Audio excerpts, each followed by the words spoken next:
Herkese tekrar merhabalar. Kanalıma hoş geldiniz. Bugün size Love Scout adında bir diziyle geldim. Dizimiz 2025 yılı da yayınlanmaya başladı. Oldukça da yeni bir dizi. Aslında yeni bitti sayılır. 12 bölümden oluşuyor. Ve bence güzel bir dizi diye düşünüyorum. Şimdi size başrollerden bahsedeceğim. Ben ikisini de çok seviyorum. Ve ekstra mutlu olduğum bir konuyu da hemen peş sıra söyleyeceğim. Şimdi konuyla bağlantılı başrollerimizi anlatacak olursak. Başrol bir kadın görüyoruz. Bence zaten ana karakter oydu. Ve çok böyle kuvvetli, iş hayatında kendine adamış ve işiyle aşık yaşayan bir kadın görüyoruz. İşten başka hiçbir şey bilmiyor. Bir işe alım uzmanlığı şirketi, Headhunter'lık şirketinin CEO'su aslında.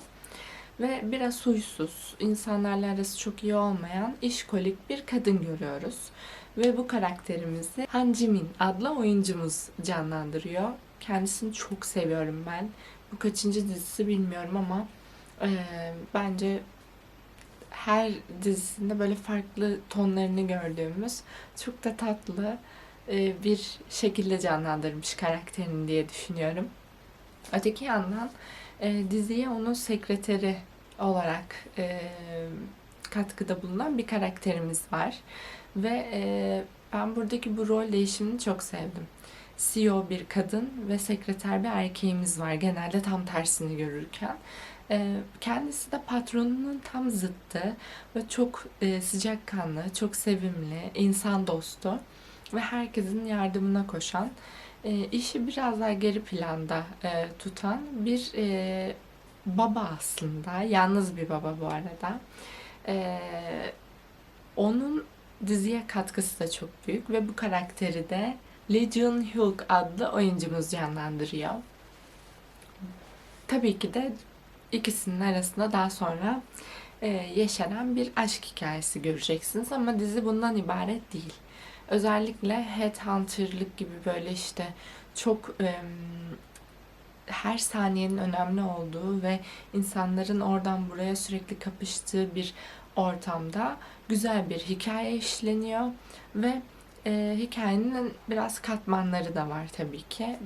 Hafif böyle duygusal yerleri de vardı, romantik yerleri de vardı ve çok da tatlı bir diziydi. Ben de sizle buluşturmak istedim.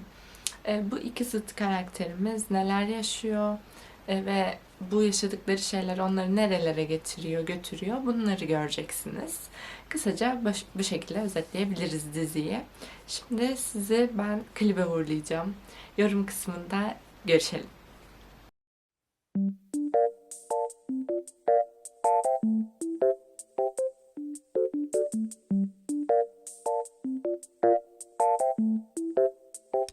The way you write, oh my god, your handwriting. 책방 오빠, 오늘 끝나고 뭐 하나? 나는 편지지 하나 사러 왔는데 벌써 마음 많은 Jane Austen.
나랑 사귀어줘.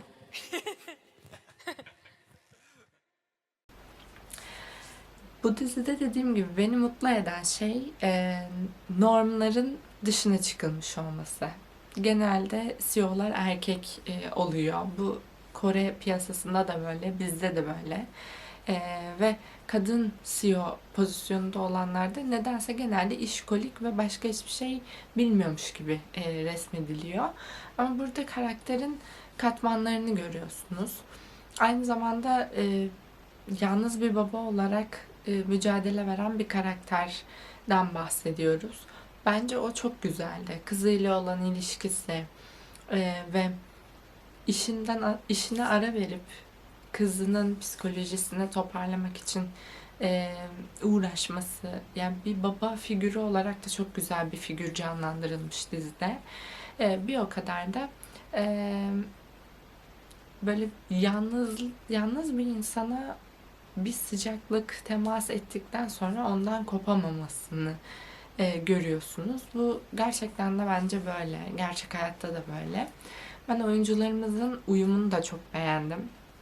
Hatta 12 bölüm, keşke 16 bölüm olsaymış diye düşündüm ama belki uzun olurdu. Çünkü konu gayet de bitmişti yani.